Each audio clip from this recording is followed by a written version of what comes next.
This is the last of the series of speakers that we had on religious traditions and the ecology. And we're very happy to have with us a good friend, Dr. Joseph Kelley from Merrimack College, which is in North Andover, Massachusetts. Do we have any Massachusetts residents here? Anna, No, Massachusetts. I'm from North Andover. from North Andover. You're kidding, North Andover itself. Yep. 2 minutes from Merrimack College. Huh. We all want to ask why you didn't go. Probably couldn't get in. It's a good job. Dr. Kelley, I'm going to read a little bit about you here to everyone, just to give you a sense of who we have with us. He's also an associate professor of religious and theological studies. He's founder of the Center for Augustinian Study and Legacy at Merrimack. Currently, he serves as the vice president for Mission and Advancement. Just advancement. Just advancement, no longer mission. Lost the mission. All right. He's a former provost at Merrimack. He holds a Ph.D. in religious studies from Boston University, Doctor of Ministry in Clinical Pastoral Psychology from Andover Newton Theological School, an M.A. in Theology from the Catholic University of America, and a B.A. in Philosophy from Villanova University.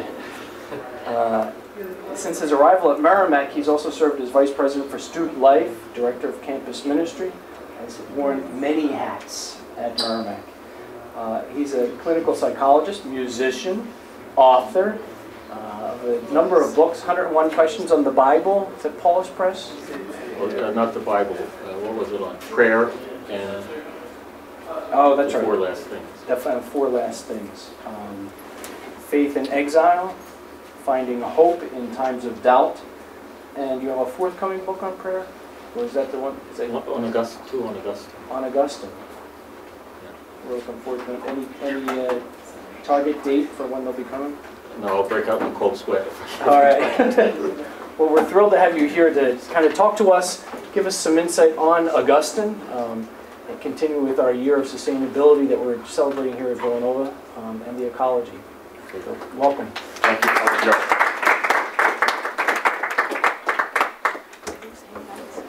Thanks, and it's great to be back to my alma mater, especially this week. I was telling Father Joe, in 1985 I had just married, and my wife was from Europe, and she and a friend of hers who was staying with us were there, and they didn't know what basketball meant, let alone Villanova basketball. So I watched the 1985 championship game by myself in the back bedroom, screaming and yelling and taking my heart medication. But hopefully we'll have a repeat of that this weekend. The title of my talk is Job, Augustine, and Captain Picard, Catholic and Augustinian Reflections on Ecological Conversion.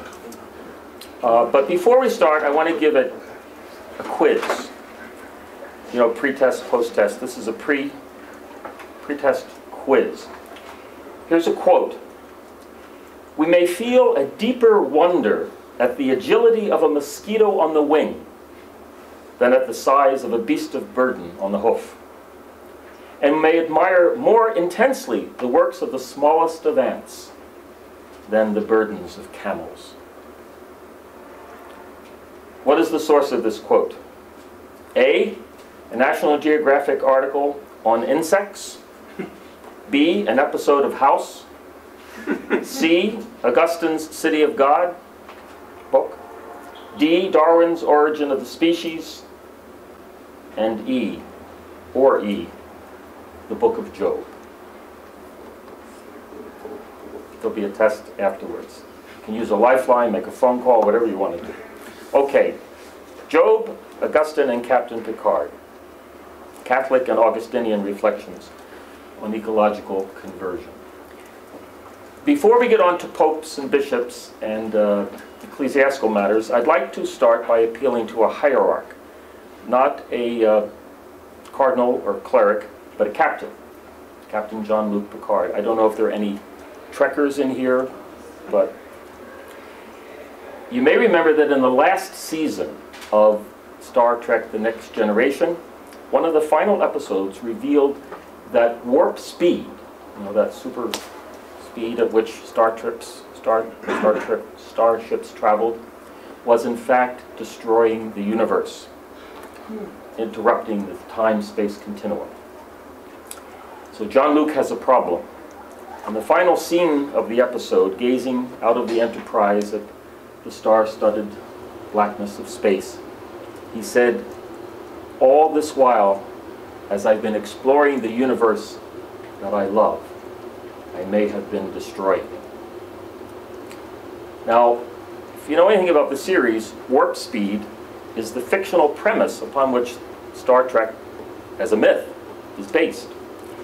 Without warp speed, there's no interplanetary travel. Without warp speed, there's no trekking among the stars. So this one episode undermines the entire myth that the series and the movies and the whole industry of Star Trek has been built upon. It also undermines the myth about a bright future for humankind in the universe. Now, of course, the writers hope we get the analogy. The wondrous warp technology of a science fiction future has all the while been undermining that future itself. So, TV viewers, what technologies and industries that we use today are warping the fabric of our earthbound environment? So like Jean-Luc, we too should be forlorn, for we are inadvertently destroying the world that we love by our ecological abuse, by our wasteful practices, and the squandering of resources. This particular episode aired for the first time in November of 1993. We were just talking about how old we are and how young we are, so don't know where you were then, but a whole quarter of a century earlier, almost 25 years earlier, Pope Paul VI penned words that could apply to the fictional dilemma in which Captain Picard found himself. They certainly apply to our environmental dilemma.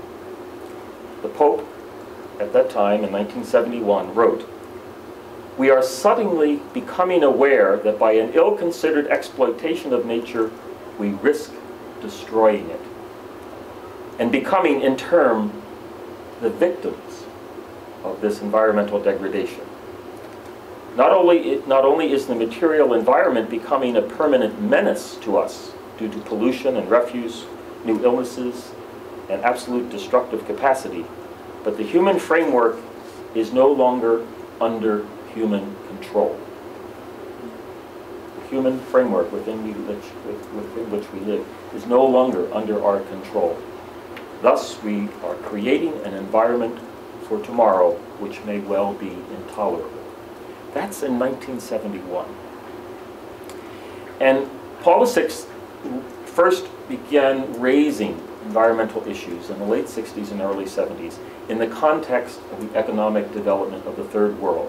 I just watched the news before I came here. It's the same context. President Obama, about an hour ago, said, if China and India were to use energy at the rate that we Americans use energy, he said, we would all melt from global warming. It's the same issue that, 40 years ago, Pope Paul VI brought up. And over the past 40 years, the Catholic Church, through the Pope and the bishops and lay organizations, has addressed the critical issue of the environment again and again.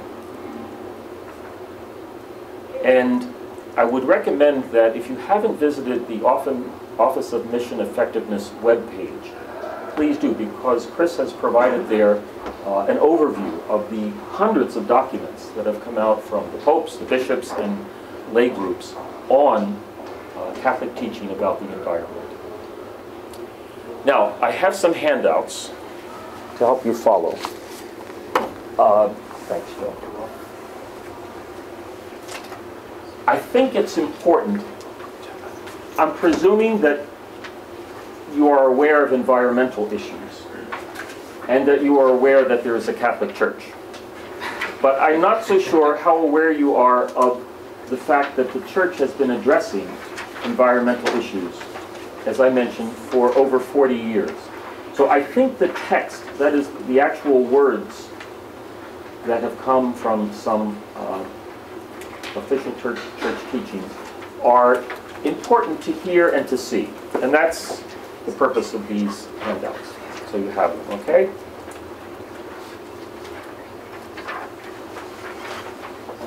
Shortly after Pope Paul VI made that statement, the bishops of the world met in Rome in the summer of 1971. And they raised again this theme of how do we balance pollution and care for the environment with the development of third world countries. And the bishops in their document wrote, and again, you can follow along if you wish with some of these quotes in that handout, that material resources, as well as the precious treasures of air and water, without which there cannot be life, and the small, delicate biosphere of the whole complex of all life on Earth, are not infinite, but on the contrary must be saved and preserved. They continue, such is the demand for resources and energy by the richer nations, whether capitalist or socialist. And again, that issue came up yesterday and today in London at the G20. Such are the effects of disposal in the atmosphere and the sea, that irreparable damage would be done to the essential elements of life on Earth if the constantly increasing rates of consumption and pollution in rich nations were extended to the whole of humankind. These words were written before most of you in this room were born. It was a problem then. The population of the world in 1971 was about 3.7 billion. The population today is 6.7 billion. It has almost doubled. And that growth has been in the developing nations, mostly in Asia, Latin America, and India and China, as well as in Africa. So really, we're living in the future that Paul VI and the bishops spoke about, and the environmental issues have increased, you might say, at warp speed. John Paul II. John Paul continued his predecessor's concern about the use and abuse of natural resources. In his 1987 encyclical, The Social Concern of the Church, he wrote that a proper concern for social and economic development, quote, cannot exclude respect for the beings which constitute the natural world. That's a very important phrase, for the beings which constitute the natural world. We'll come back to that. He continues, a true concept of development cannot ignore the use of the elements of nature, the renewability of resources, and the consequences of haphazard industrialization. Again, watch the news tonight. You'll hear President Obama and Gordon Brown and Angela Merkel and all the others addressing these very same issues. That's a good thing. This is the first time since Kyoto that on an international level these issues have gotten such notice and attention. 4 years later, in 1991, in his encyclical on the 100th anniversary of Catholic social teaching, John Paul wrote more forcefully that at the root of the senseless destruction of the environment lies an anthropological error. This error is that people think, quote, they can make arbitrary use of the earth as though it did not have its own requisites and a prior God-given purpose. Interesting coming from the papal office, you know, another recognition that since the Copernican revolution, we are not the center of the universe and all things. In other words, environmental abuse occurs because humans are the self-appointed center of the universe. You get to Augustine, you'll hear the same theme. Sustainability has been a strong, clear, concise, and consistent theme in Catholic social teachings in the 1970s, the 1980s, and 1990s. I don't know how much of you hear of it at church on Sunday, but it's there in the teaching of the official church. If you, for example, were to look at the documents on the Mission Office webpage, you would notice certain themes occurring again and again. And I've listed them for you in the handout. They're bulleted. Let's just go over them once.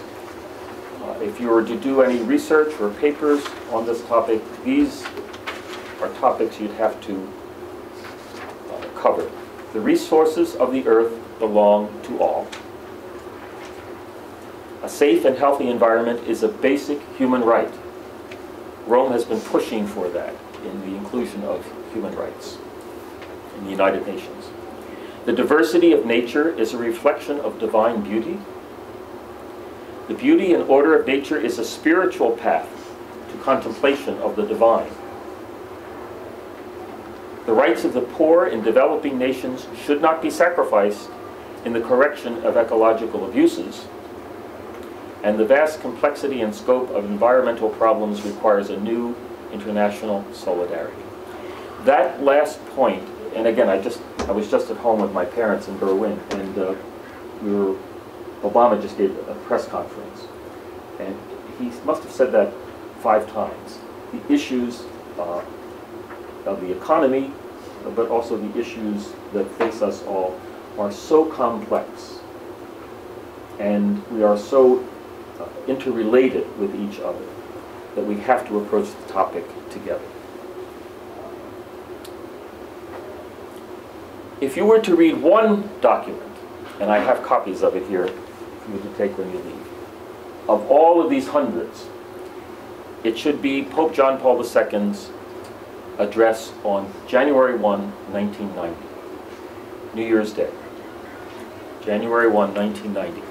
The Church has observed for many years now New Year's Day as the World Day of Peace. So that theme comes up every New Year's Day, World Peace. And John Paul II chose January 1, 1990, the World Day of Peace, to address the question of ecology. World peace, he says again and again, requires that we address ecological problems. He goes on in that short statement that he read to say that the ecological crisis is not just a scientific, technological, industrial problem. It is a moral crisis. And again, I mean, that's kind of the nugget of Catholic social teaching. The ecological problem is a moral problem. He says, perhaps the moral issue of our day. That's an extremely important statement coming from, usually the Church has associated immorality with what? Sex. John Paul was saying the moral issue of our day is the ecological crisis. At its foundation, our abuse and misuse of environmental resources is a failure of global proportions to respect life in all its diversity, its fragility, and its interdependence. He says urgent action is needed on all levels, the local level, the state level, the national level, the international level. And he says by a new internationally coordinated approach to the management of Earth's goods, such as Kyoto. And in the document, perhaps reflecting on the Gulf War, the first Iraq War, which had started just a few months earlier in August, he says, any and all wars wreak inestimable ecological damage. Now, in the heart of this document, he pushes it a bit further. He says that education about environmental issues, which is crucial, and I don't know how many of you have younger brothers or sisters or little nieces or nephews or friends in school, but ecology and ecological issues have crept into the curriculum in preschool, and that's a good thing. So he says education about environmental issues is very important, but education should lead to what he calls conversion. And he introduces for the first time the idea of ecological conversion. And I want to spend time on it. Ecological conversion. 2 weeks later, in his Wednesday audience of January 17th in Rome, he brings it up again, this idea of ecological conversion. And there's a copy of that very short audience talk in the handout you can take with you. What does that mean? Ecological conversion? Isn't conversion a religious experience? You know, you become a Catholic, or you become a Buddhist, or you become a Muslim. Isn't it changing from one religion to another, or isn't it finding God? Why did the Pope put those two words together, ecological and conversion? Well, let's explore that. And to do that, I'd like to introduce St. Augustine of Hippo. I presume you've all heard of him. One assumption I can make, other than Scotty Reynolds, St. Augustine. Okay.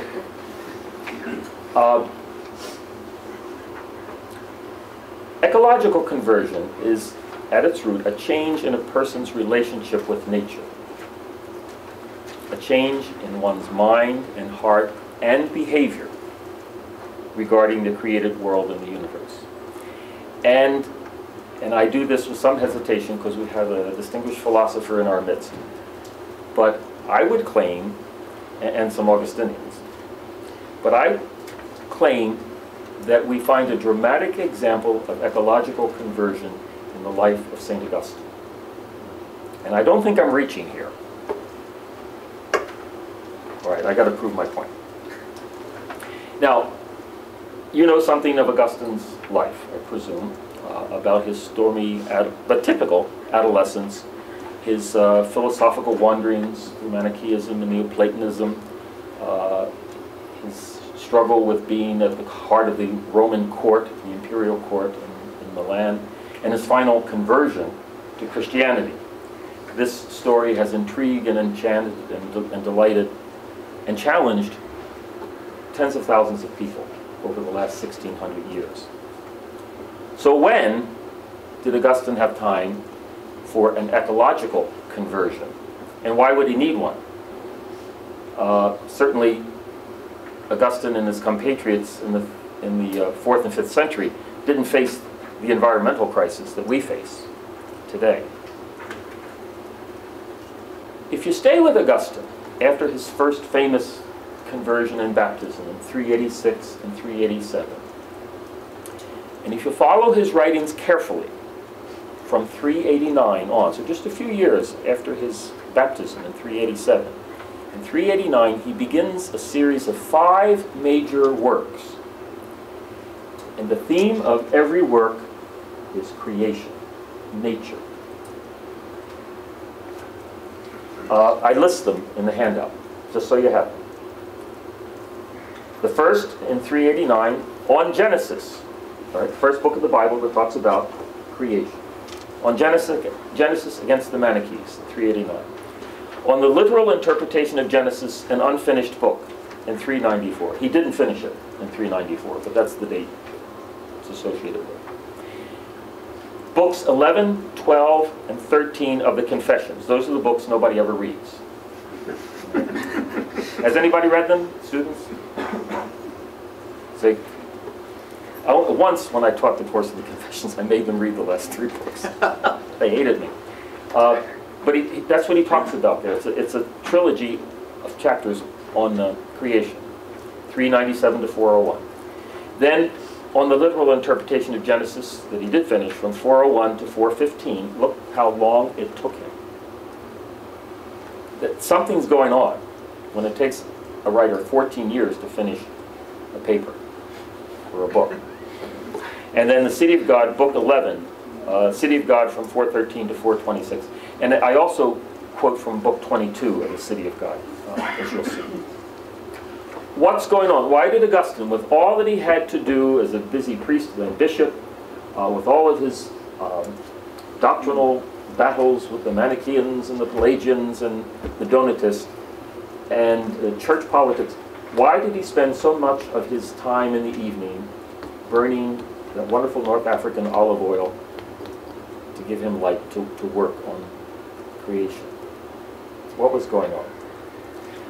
You may remember that when he was 18 or 19 and he had gone off to Carthage to university, and he got a scholarship from a friend of his father's, and he went off to Carthage, and within his first year or year and a half, he joined a sect, the Manichaean sect. And Manichaeanism was a strange exotic combination of Persian dualism, put a little bit from Persian religion, Christian doctrine, and Gnostic secrecy. It caught Augustine's imagination, even if it never really convinced his keen mind. But he was a member, sort of an observing member of that. He was always pledging, let's put it that way. He never completely joined, but he was always pledging, and that lasted until he left Carthage to go to Rome when he was 30 or 31. Really, even in Rome, he never left them because he used them for political connections.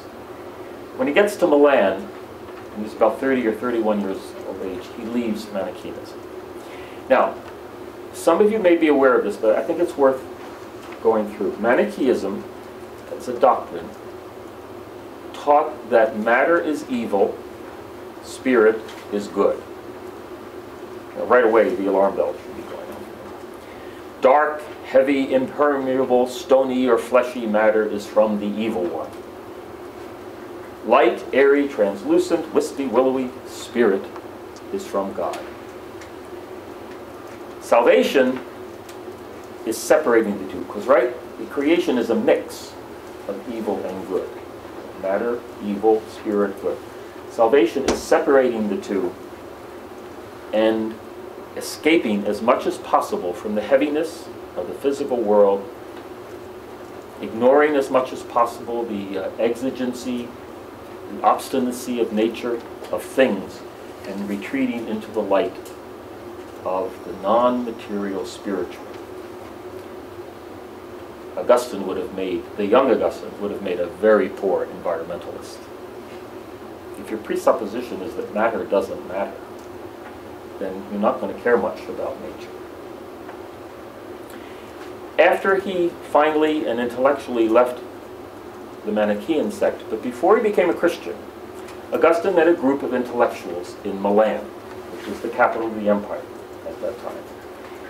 And from them, he learned about the more intellectually sophisticated and philosophically respectable thought of Neoplatonism.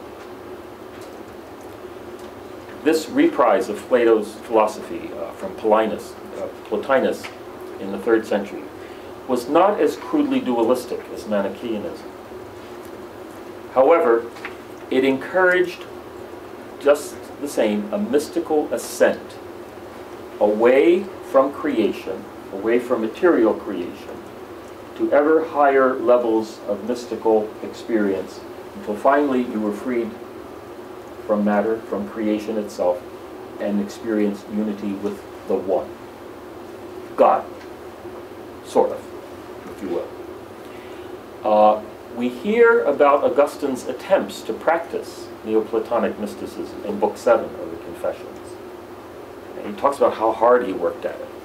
And it always kind of fell flat, sort of like me practicing meditation in the morning. Not quite get there. So, before his baptism, the young Augustine's two flirtations with spirituality and religion were Manichaeism and Neoplatonism. They both predisposed him to dismiss the created world of matter, in other words, all of creation, as irrelevant, or at best instrumental to salvation in the case of Neoplatonism, or, in the case of Manichaeanism, as inherently evil and undesirable. And here's the point. Augustine's conversion to Christianity and even the waters of baptism didn't free him from those preconceptions about nature and its undesirability. Using the words of John Paul II again, Augustine, I think even as a young Christian, could not understand that created matter has its own requisites and a prior God-given purpose. He may have had that as an idea he heard, but it wasn't here. That's why I think it takes Augustine from 389 to 426, from the time he's 35 until he's about 72, to work through his ecological conversion and to get rid of his previously dark and dismissive understanding of the created world. That's a long time. I think it's a much more interesting conversion, by the way. Lots of people became Christians, got baptized, found Jesus. But I don't know how many, even today, work through what John Paul challenges us to, ecological conversion. It's a harder road to hoe. However, over time, Augustine, and I just had an argument with one of our professors at Merrimack. He thinks, I shouldn't tell you this at this point, but he thinks I'm completely wrong in this. He says that Augustine never overcame his Manichaean and Neoplatonic dismissiveness of nature. Of course, that person's wrong, and I'm right, so listen. But let's begin now to listen, and I refer you to the handout, to some of the texts of Augustine.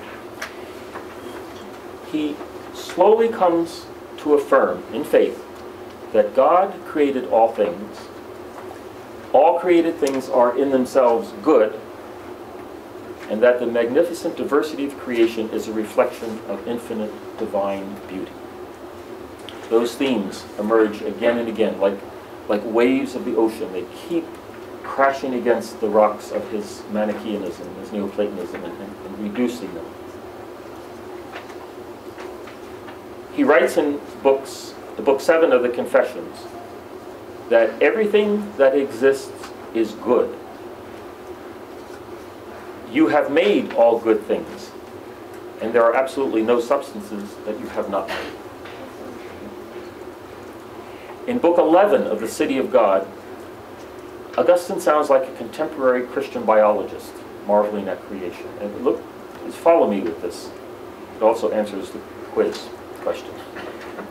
Every creature has a special beauty proper to its nature. And when one ponders the matter well, these creatures are a cause of intense admiration and enthusiastic praise of their all-powerful Maker. God creates them tiny in body, keen in sense, and full of life, so that we may feel a deeper wonder at the agility of a mosquito on the wing than at the size of a beast of burden on the hoof, and may admire more intensely the works of the smallest of ants than the burdens of camels. This is an old bishop sharing his excitement at the marvels of nature. Such writing would have been anathema to a Manichaean or even a Neoplatonist. Listen again to the old bishop writing poetically of the beauties of nature in book 22, almost toward the end of the City of God, just about 4 years before his death. I can picture him walking along the harbor in Hippo, what is today Annaba, maybe enjoying the sea and smelling the luxurious flowers that still grow there. He writes, "Shall I speak of the manifold and various loveliness of sky and earth and sea, of the plentiful supply and wonderful qualities of the light," which Augustine calls like the queen of colors, "of sun, moon, and stars, of the shade of trees, of the colors and perfume of flowers, of the multitude of birds, all differing in plumage and in song, of the variety of animals, of which the smallest in size are often the most wonderful, the works of ants and bees, astonishing us more than the huge bodies of whales. Shall I speak of the sea, which itself is so grand a spectacle that when it arrays itself, as it were, in vestures of various colors, now running through every shade of green and again becoming purple or blue, is it not delightful to look at in a storm?" In the same book, 22, from the City of God, he marvels at the human body. He sounds like a surgeon. Listen. What if we know more precisely how all the body's parts are connected and adapted to one another? But if these connections could be known, then even the inward parts, which seem to have no beauty, would so delight us with their exquisite fitness as to afford a profounder satisfaction to the mind than the obvious beauty which gratifies the eye. the beauty of the outer body. My thesis really is that as Augustine matures in his Christian vocation over many, many years, his appreciation of nature and the environment takes a central place in his thought.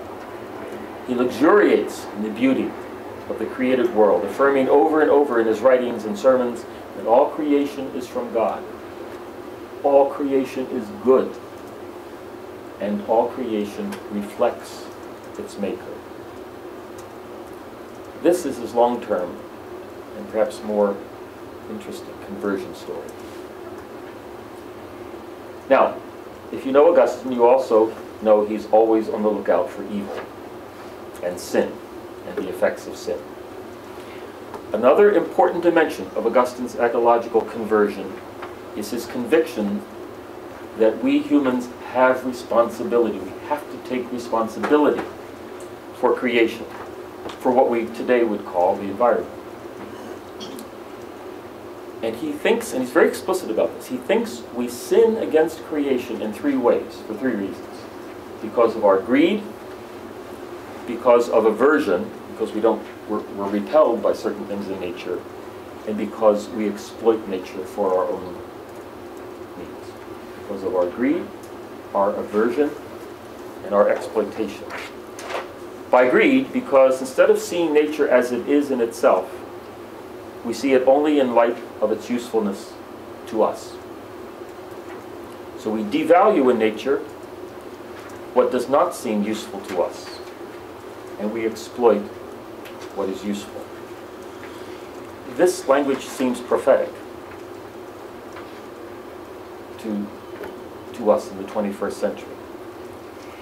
Here's an example. In Book 11 of The City of God, he writes about how mice and fleas are inconvenient and disgusting. Okay, you might agree with that. So we just got a cat, and the cat brought in fleas to the house. If you want to look at aversion, talk to my wife. So we want to eradicate that which repels us in nature. He writes, we do this whether in ignorance of the place they hold in nature, or though we might know the place they hold in nature, sacrificing them to our own convenience. These are 5th century words of a philosopher, theologian, writing about the complexity of ecosystems. He says, we don't understand how things in nature, which we might find repulsive, we don't understand their place in the overall ecology of life.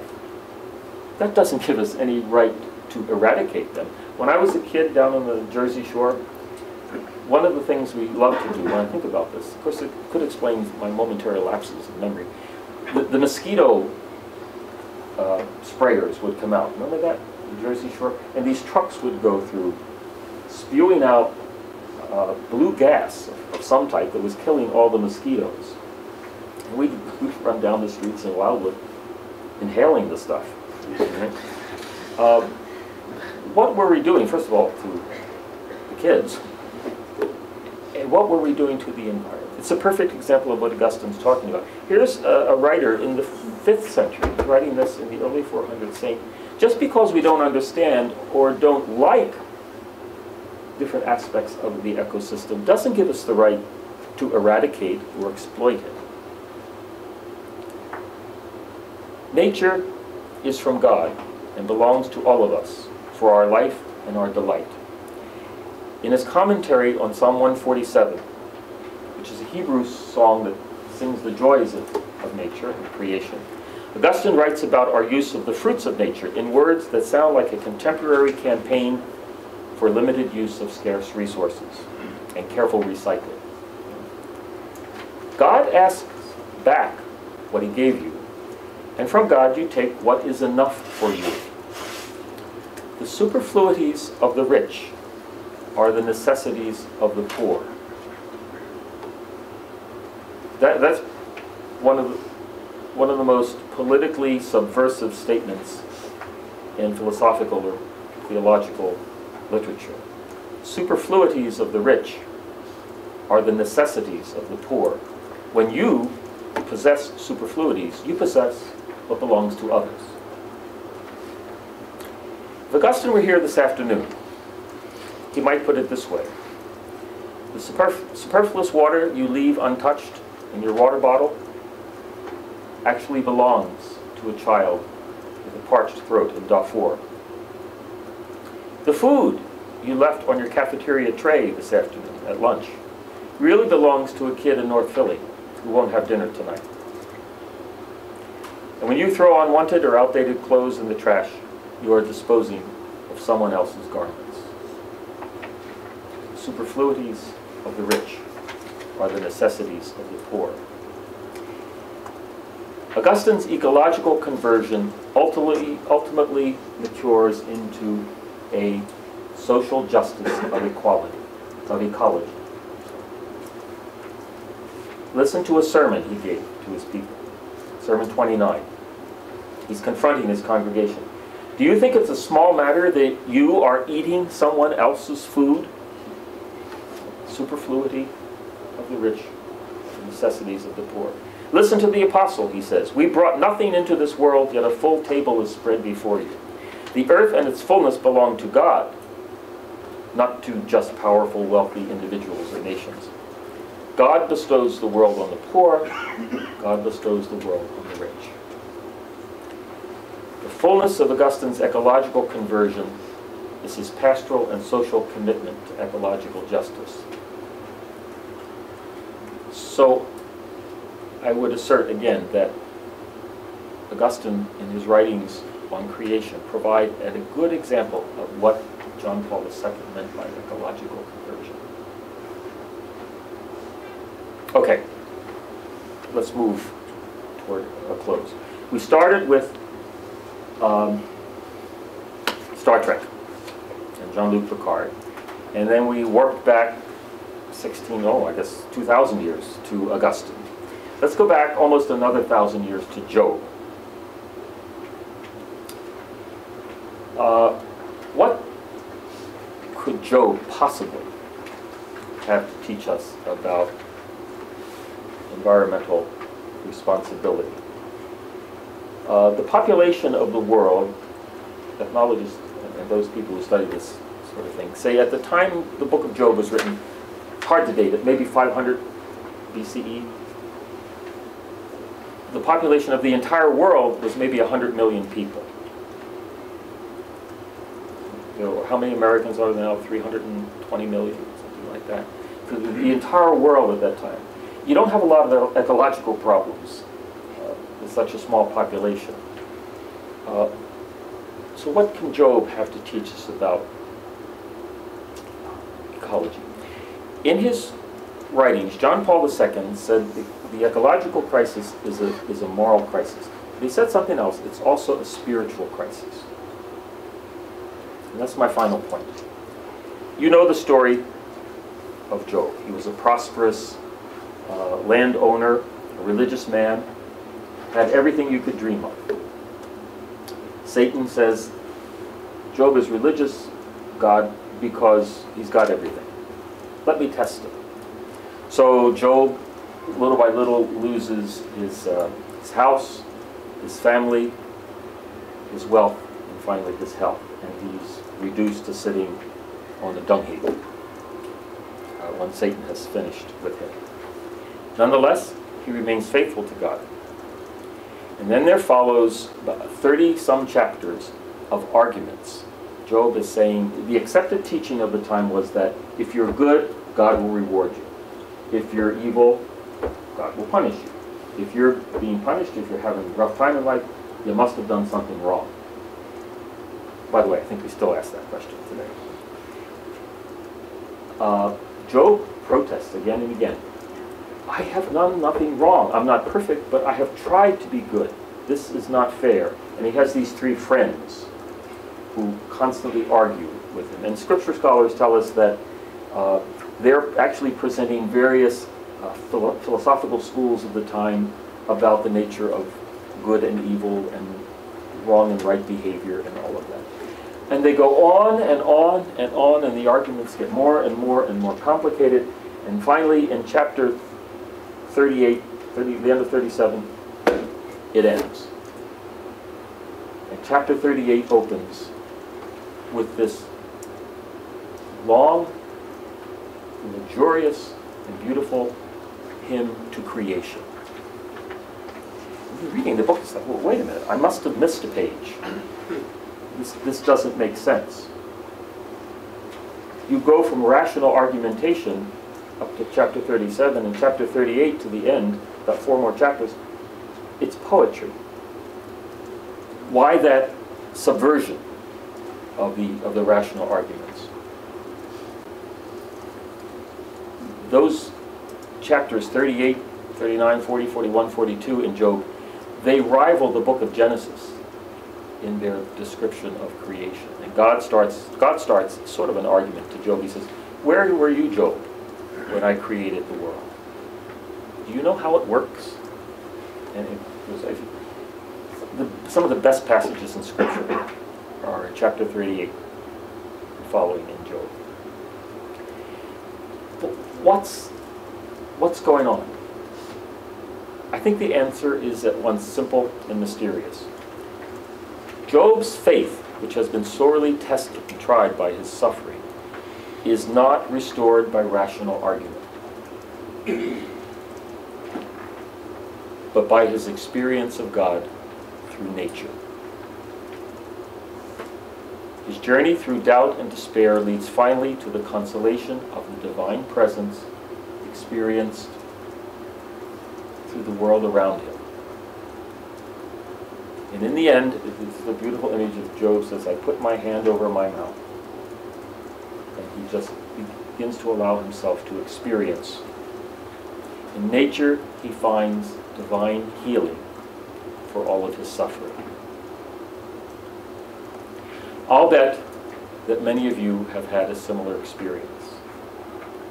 When you're really suffering because you've had a tremendous loss, or you've been betrayed, or someone you love has discovered they have a terminal illness.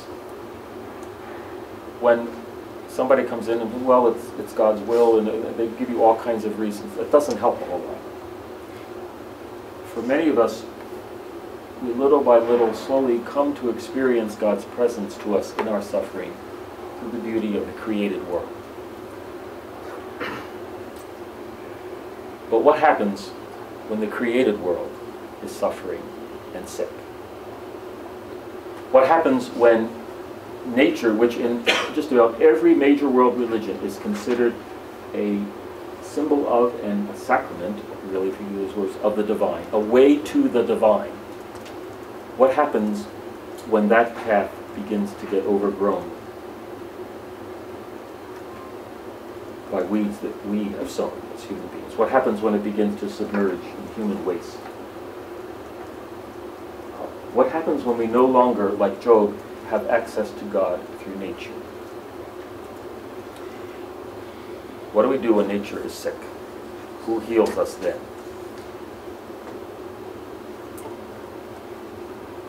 The ecological crisis is also a spiritual crisis. We are in danger of losing one of the basic human roads to God through nature. The Catholic bishops of the Philippines, speaking for their many indigenous tribal people across the island, the archipelago of the Philippines, wrote in 1988 these words. And again, they're trying to give voice to the tribal peoples in the Philippines. Where are some of the most beautiful creatures who used to dwell in our forests? These are God's masterpieces, through which God displays his power, ingenuity, and love for creation. Many species are already extinct, and destruction of species is expected to increase dramatically during the next decade. This is 20 years ago already. As the few remaining strands of our forests are wiped out by logger and by slash-and-burn farmers. What about the birds that used to greet us each morning and lift our spirits beyond the horizons of this world? Now they are silenced. and ask any one of us older folks in the room what mornings were like 20, 30 years ago. They're not the same. You'll never hear the variety of songbirds in the northern woodlands where we live in this continent that we heard as kids. You probably all saw or read The Lord of the Rings, J.R.R. Tolkien's now famous trilogy. You remember the threat of ecological destruction of Middle Earth. The inhabitants of Middle Earth were suffering under the spread of the imperial evil that was taking down the trees. It's kind of a warped industrialization. Well, Tolkien was a devout Roman Catholic, was very, very upset about the destruction of rural England back in the 40s and 50s as continuing of the industrial revolution. And he knew, this theme is throughout all of his works, that the loss of the beauties of nature is a spiritual crisis. Let's end with Benedict XVI, our present Pope. If you read his works, you'll find consistent references, especially to the works of John Paul II. I think today is the 4th anniversary of John Paul's death. We have a special Mass at St. Peter's tonight. It's hard to believe. But Benedict keeps going back to that January 1, 1990 address John Paul gave. But Benedict also brings his very particular theological approach. And on the World Day of Peace, January 1, 2007, just a little over 2 years ago, he writes this: "It is understandable that visions of what it means to be human will vary from culture to culture. Yet what cannot be admitted is the cultivation of anthropological conceptions, understandings of what it means to be human, that contain the seeds of hostility and violence. Equally unacceptable are conceptions of God that would encourage intolerance and recourse to violence against others." If you read all of this document, you'd see that Benedict reminds us that the ever-growing scarcity of natural resources is fraught with possibilities for violence and intolerance. He's turning up the heat. You go back to 1971, you go back to 1987, 1988, and all these other documents. What Benedict is saying now, we're at the point of asking, how are we going to deal with the violence and the fighting that is beginning to happen over scarce resources? And we're not talking about Africa necessarily. Talk to some folks from Arizona and California. Battles, political and unfortunately at times even personal battles, have begun over there about the use of water. We're getting too much. Many parts of our country are not getting enough. So the scarcity of natural resources is fraught with possibilities for violence and intolerance. And what Benedict says then, as we stare at each other across the ecological divide, as we in the first world, who still, relatively speaking, have a superfluity of what we stare across the ecological divide at those on the other side who don't. Benedict's question is, what do you think of that other person? How do you think about these other people? In other words, ecological conversion, Benedict says, requires, big term, anthropological conversion. You can't think about the environment and the problems we have with it without thinking about the people with whom we share it. He pushes it just a little further. It's a fascinating shift if you study the whole history of Catholic teaching on the environment. So let's end by applying to ourselves Benedict's principle, that ecological conversion requires anthropological conversion. Go back to Augustine's understanding of the distribution of natural goods. Your excess clean water, your wasted food, or your unnecessary clothing actually belong to somebody else, according to Augustine. Someone you may never have met or ever will meet. But that person is out there. In Philly, Darfur, in Iraq.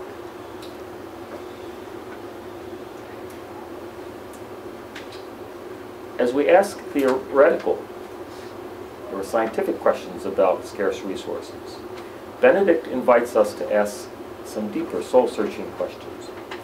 What do you think? How do you feel about the thirsty woman to whom that water bottle in your fridge really belongs? Who is she for you? How do you think, how do you feel about the child whose clothing lies on the floor of your closet? How do you feel about them? Who are they for you?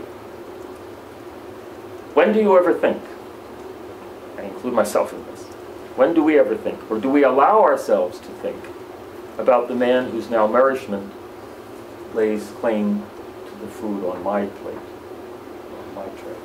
Observations or comments, I'd be happy. And also, instructive comments that you might want to disagree or say, what about this or that? Dr. Wall. Joe, thank you. This was extremely well done. It was quite fine. We had a speaker, just two comments I made. We had a speaker recently, Mark Wallace, who is a theologian from Swampmore and also an Episcopal priest. And he made the point, he just said the same thing but in a different language. He said, I could spend a whole lot of time identifying all the ecological disasters. And sometimes when we do that, it's a bit withering because we realize we're all in big trouble. However, he said, the real issue is it's not so much how much you know about all of this, but it's what has to happen for things to change is a conversion of the heart. And that's where he said he saw the role of religious institutions in trying to bring about that kind of conversion of the heart. Because otherwise, the situation is not going to change no matter how much I know about it. Unless, and that's, of course, a very Augustinian principle, which I thought was really fascinating.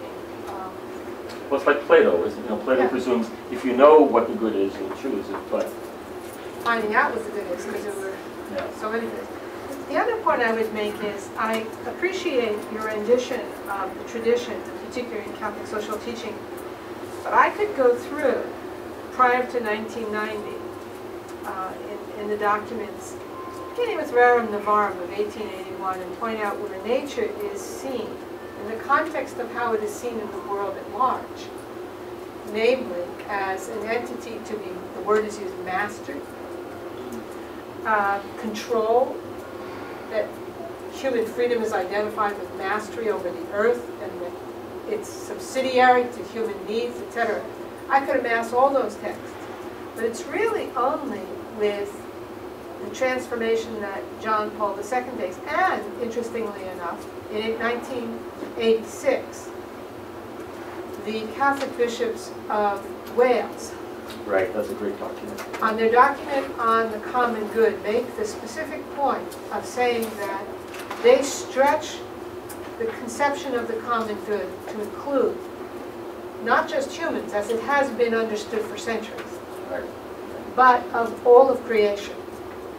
And it's in the 1990s that you see this beginning to come through in JP2's language. But really, it was in the context of understanding the common good, not as we always understood it philosophically and theologically in the past as the good of humans, but rather the concept of the common good itself gets stretched to include all of creation. So I think that that's a very good point. We Christians have a problem because, Dr. Wall mentions, we objectify nature. We're really good, John Paul especially, very good on subject to subject. John Paul's problem was that the different forms of government, Marxism certainly, and capitalism, each in its own way, objectifies people. They become instruments, ways to amass our own being. I still see John Paul struggling with the ability to understand nature as a subject. This is I agree. a little different. And then that problem goes way back to the origins of monotheism. Because if you read the Bible and look at indigenous peoples today, they personify and subjectify elements of nature, all of nature, as a God associated with us. But in official Catholic teaching and Christian teaching in general, we don't do that. Nature, I don't know. In fact, that would be my critique. I think common good is a way of getting around that. But in official church teaching, we can't get to the point where we experience nature as a subject to be encountered, unless you're a Wiccan or a Druid. But I think there's some value there.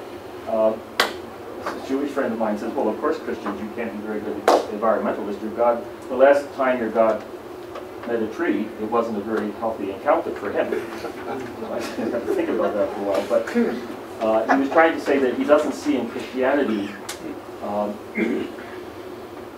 enough to build environmental awareness. It's interesting. John Paul II, what I think was especially aware of environmental problems because of where he grew up. He grew up where my wife grew up, in Krakow, Poland. And after World War II, Krakow was the only city in Poland that resisted the imposition of communism. So Stalin decided to punish them. So he strategically put factories all around Krakow, which like LA is in a bowl, the bottom of the bowl.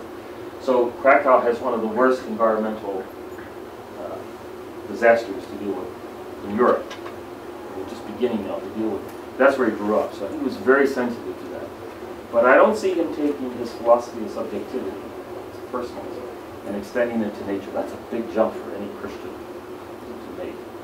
Except Francis. Brother, son, sister. I think you find in the more poetic, mystical, non-ecclesiastical side of Christianity a mysticism of nature. See, that's where I think we lost contact with the incarnation.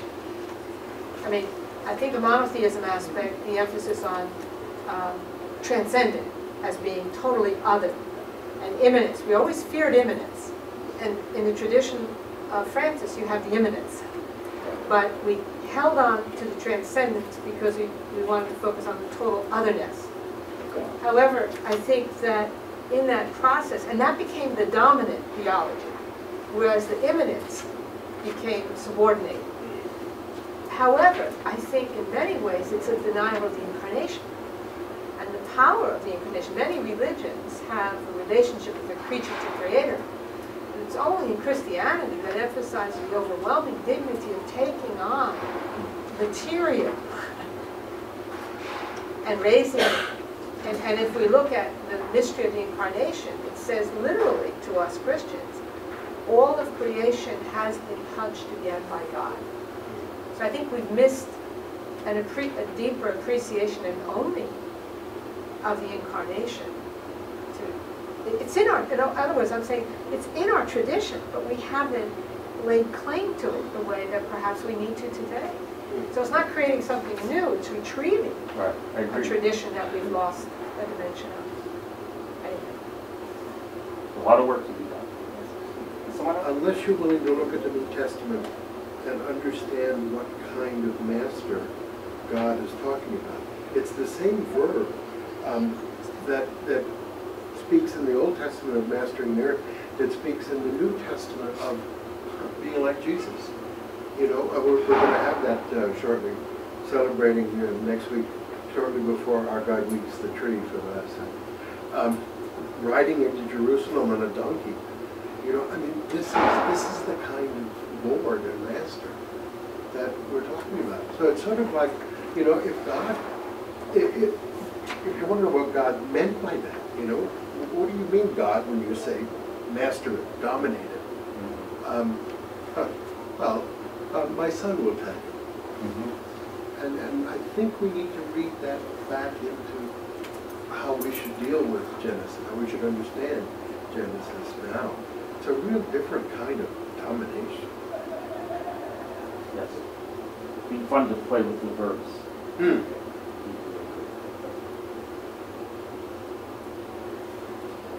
Be good to understand them.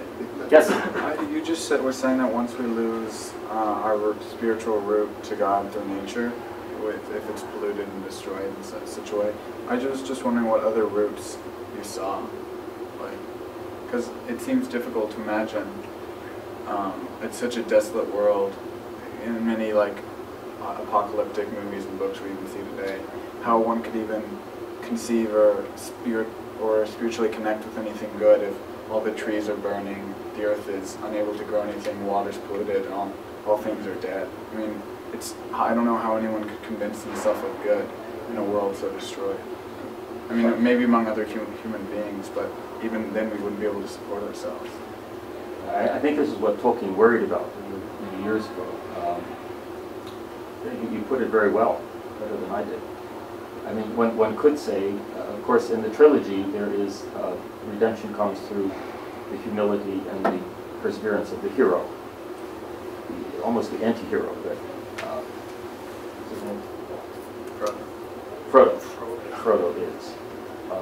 And there's an experience of the divine through the camaraderie, the fellowship. So he hints at other ways.